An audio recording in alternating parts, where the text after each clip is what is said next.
Good evening, everybody. Tonight we're going to be learning how to make maple syrup candy, which is a really simple, easy treat to make. It's only one ingredient, and I'm going to walk you through the basic steps. So as you can see, I've already added maple syrup to my saucepan. I've added 2 cups. I'm going to pour in my 3rd cup.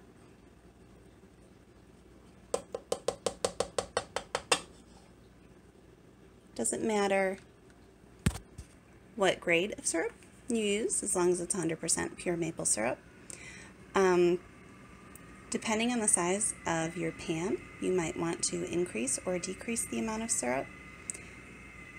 With this, you can see I've only got maybe about 1 inch of depth in the pan, because when this gets cooking, it can bubble up, and you don't want your syrup level to be near the top of the pan, or else your syrup will boil over and you will have a big mess and potentially burn yourself. Hot syrup can cause bad burns, so you don't want to do that.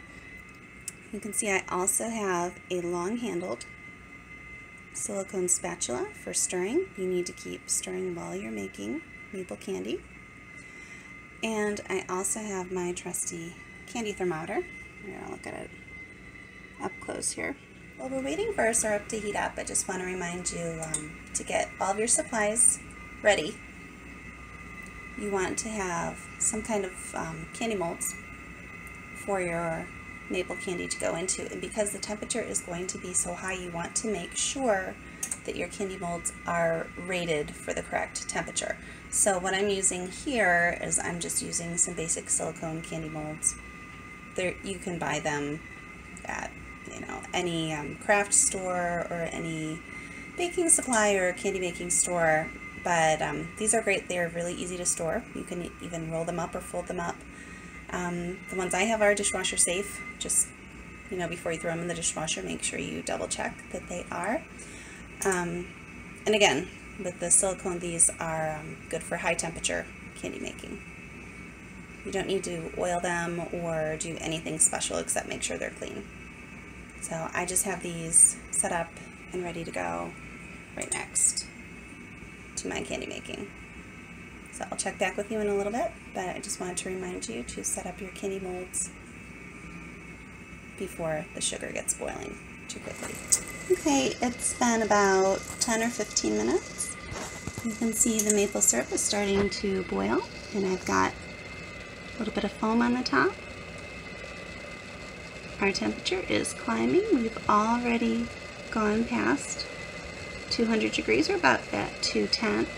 And just a reminder, you want to keep stirring, because you could have some sugar start to form on the sides and on the bottom of the pan. So you want to keep up your constant stirring.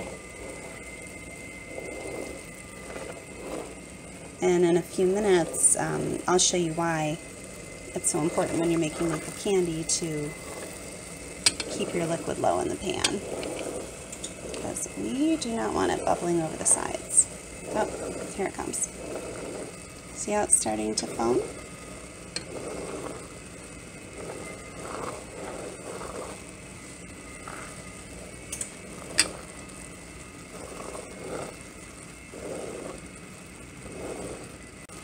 So we're getting close to the end now, and the number we're looking for is 235 degrees Fahrenheit,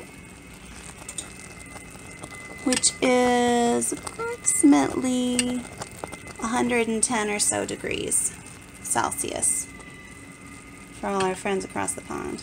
And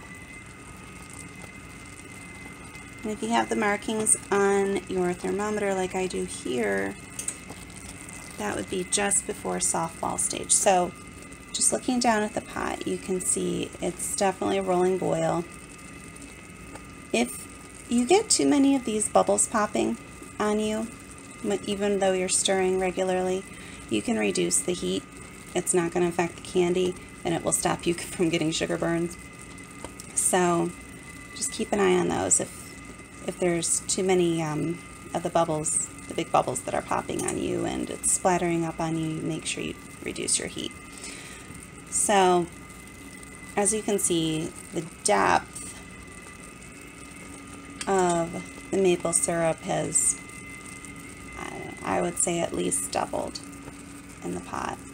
So now you can see why at the beginning I told you needed to make sure you had a deep pot, even if you only had a few cups of maple syrup to start out with, because as it foams up it does get bigger, just like when you make jam or when you make yogurt, it does the same thing. So in a few minutes we'll be getting ready to stop our boil and see what happens next. We are about 10 degrees away from where we want to be, give or take. So I'll check back with you in a minute. Again, your candy thermometer really is key.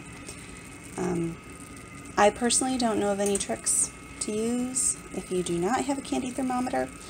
I do know it generally takes me about 20 to 30 minutes from the time I turn on the burner, which is at medium to medium high heat,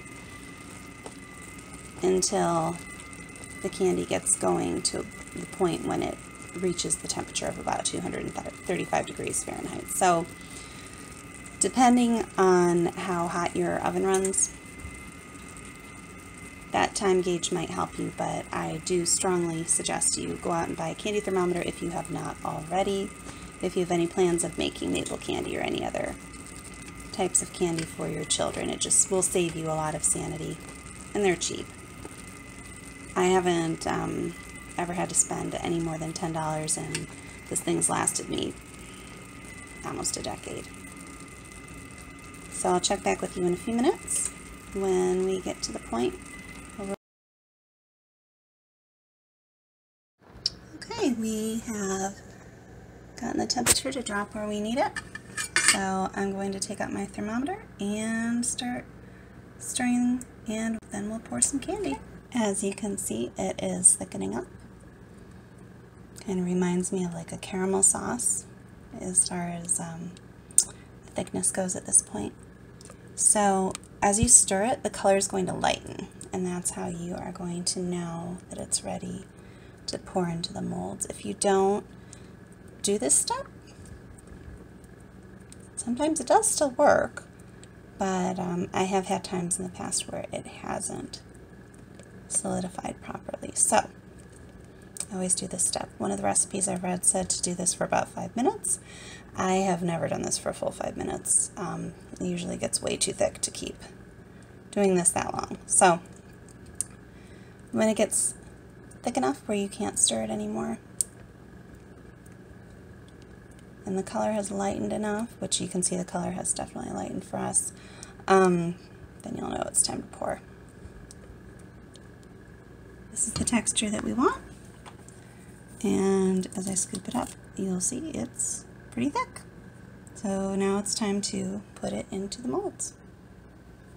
So we have our final results. Now, you'll see in the back here I have this little bowl of crushed maple candy, which seems a little strange, but generally, at least when I make maple candy, there's always dry candy left in the bottom of the saucepan, as you can see where I scraped it out, because either I don't move quickly enough to put everything in the molds, or it's just the way maple candy works. But there is actually a use you can make of this. When my youngest daughter was turning 4, she didn't have enough ingredients to really make a frosting or anything to go on her birthday cake. So what I actually did was I made these little cakes in flower pot silicone molds. We have a lot of silicone molds around here. And I crushed up maple candy, and I used that as fake dirt. And then we put green forks sticking out of the cupcakes with silk flowers glued to the handles of them, so it looked like the little flowers were growing in our flower pots with our maple candy dirt. So there's lots of other uses. You can decorate cakes, you know, you can sprinkle it on as sprinkles, you can crush it up. It's great for a lot of uses, but the candies turn out really well and they come out really easily. So I started cooking the maple syrup about an hour and 10 minutes ago, and now our candy is ready to eat. So pretty awesome. And your batch size will vary. I used about 3 cups of maple syrup, and I got about just about 30 candies. But as you can see, they're all different sizes, so it really depends on your molds and depends on how thick you like to make your candy. You do want to make them at least a little bit thick because maple candy will crumble. And this recipe in particular, it is kind of soft, so it's good though. So thank you for joining me tonight as we make maple candy, and I hope you'll make some really soon in your kitchen for you and your family. Again, with any food, maple syrup would need to be trialed, and you would need to speak with your child's doctor about when and where and how to trial maple syrup if this is something that you would like your child to try out. And as always with very young children, toddlers, with any candy you want to supervise them, and you need to determine what is age appropriate for your child to be snacking on. So one of the reasons we wanted to bring this recipe to you in honor of our theme of networking and connecting this year is that one of the greatest ways to network among other families on the support boards online or in support groups in person is by sharing recipes. So many of us get stumped in the kitchen. We don't know what to do with these tiny ingredient lists that we want to try and make things interesting and diverse and creative for our kids. So reaching out to one another and hearing what someone else is doing for their children might give you an idea of what you can try out for your kids. I had never really considered making maple candy for my kids until I talked to another mom on one of the FPIES support groups, and I was really intrigued. It's only one ingredient, and really about an hour from start to finish isn't that bad.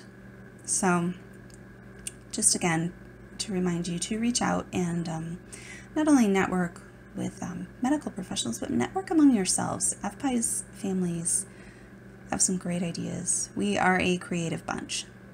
So please reach out, share recipes, and happy Global Day. Have some maple candy.